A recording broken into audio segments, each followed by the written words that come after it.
player is in charge of in their life every day, no matter what. No matter what. They've got to come in and they've got to be mentally prepared. There's no, I'm going to get ready 20 minutes in. There's no, I'm going to get this figured out 30 minutes in. There's no, I'm going to get ready for practice when the whistle blows. That doesn't work. That doesn't work at all. That's what losers do. Winners come in and they are mentally prepared to go to work because there's got to be a drive, and I don't expect it in our players. Just like maybe Bob Knight didn't expect it in his, or Lou Watson didn't expect it in his, or Mike Davis, or Branch McCracken, or Everett Dean, to maybe view it like they did, and to have it burn in them like it did them. But it's got to be close. It's got to be close. And that's what we're striving for every day. Come in mentally prepared and be ready to go. Number two, you've got to come in ready to compete. It is not enough to work hard. There are so many people that work hard. You work hard, I work hard. People across the world, they work hard. The economy doesn't care about that right now. All right, inflation, all the different things we deal with, they don't care about that. They care about what are you getting done? What can you get done inside of what you have? And that comes down to competing at a high level on a daily basis in everything that you're asked to compete in. And we have to strive and we have to push for those things to happen constantly. And it makes for a lot of hard days, and sometimes it makes for hard feelings. But what it does is you're giving people an opportunity to grow, to develop, and to live up to those aspirations and dreams that they have, that they talk about in the recruiting process, that their parents and their friends and their loved ones and their coaches talk about. And we want little Johnny to do this, and we want big Joey to be able to do this. Well, then the coach has got to carry that out. Because that is really, really, really hard to get out of somebody, to get them to compete on a daily basis.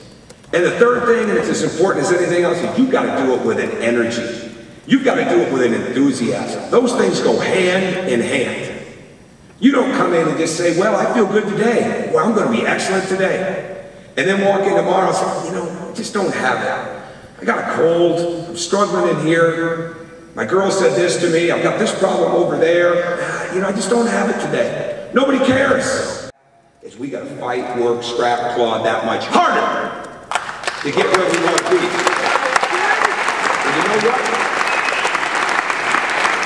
You're in the same boat. Because this is a world-class school giving you a world-class education.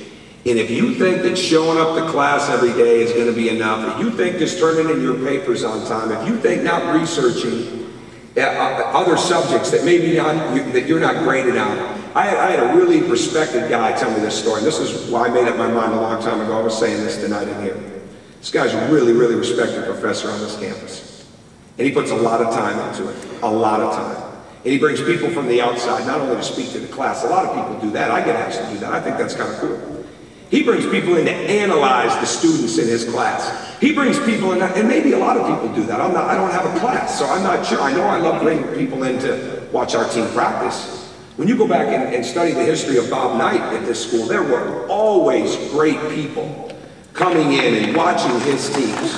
Great people speaking to his teams.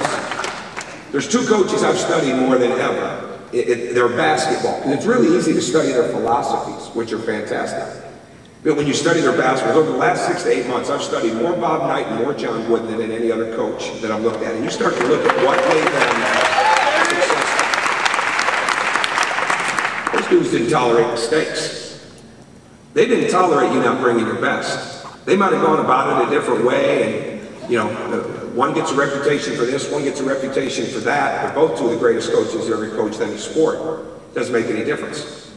But they got the most out of their people. I don't think they sugar-coated messages. I worked for Tom Izzo for 4 years. There's not a lot of sugar-coating going on up at Michigan State. That's why they win. And you look at the greats. Anytime I get a chance to be around a CEO, a political leader, a coach, somebody that's done it in the field, I want to learn. Well, it's amazing what you can learn if you shut up and listen once in a while. And this professor went on to tell me that he had these really, really successful business people come into his class throughout the year. And they would listen, and they would help grade the papers. And the thing that turned him off more than anything else is they had this group of papers that this upper level group of seniors had to do. And when the papers were done and they were ready to graduate and go off into that business world, they'd had all these experts come in and dive into what where they stood. They never thought enough to come back and get the papers. They never thought about coming back to get the research. They never thought about coming back to get the comments. I don't think they forgot. And the thought was, and this really irks me, because this is such a great place. I got fed up with it, he said, why should I be working this hard? And people, all they want to do is just get through it.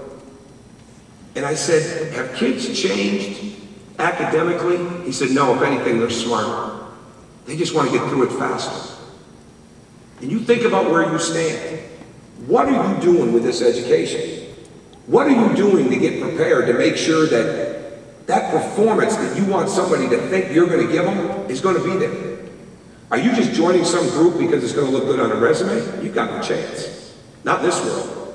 Are you just signing up for something because you think, well, this will look good, I can talk about this in front of somebody? Are you just going to a job fair and thinking that that's going to be enough? I'm just going to meet a couple people and they're going to smile to me. They're leaving here and they're going to another school tomorrow, man. What are you doing to separate? What are you doing to make sure that you're leaving an impression that's going to impact that company? We all leave impressions. Who are you impacting? And that's what I want Indiana basketball to be about right now. That's part of it's Indiana. How do we impact ourselves? How do we impact this university? How do we impact this state? How do we impact this conference? How do we impact this country? And that's what we're looking for in recruiting. But that's where we're all in it together. Every one of us. My players, you, the other 23 sports players, it doesn't make a difference. We're all here to go above and beyond what people think we can do. To go above and beyond what people thought we had the capabilities of back in high school. To go above and beyond what people think we should be capable of. I don't want to be in an Indiana that's like that. I want to be in an Indiana that's getting ready to win championships again. And so do you.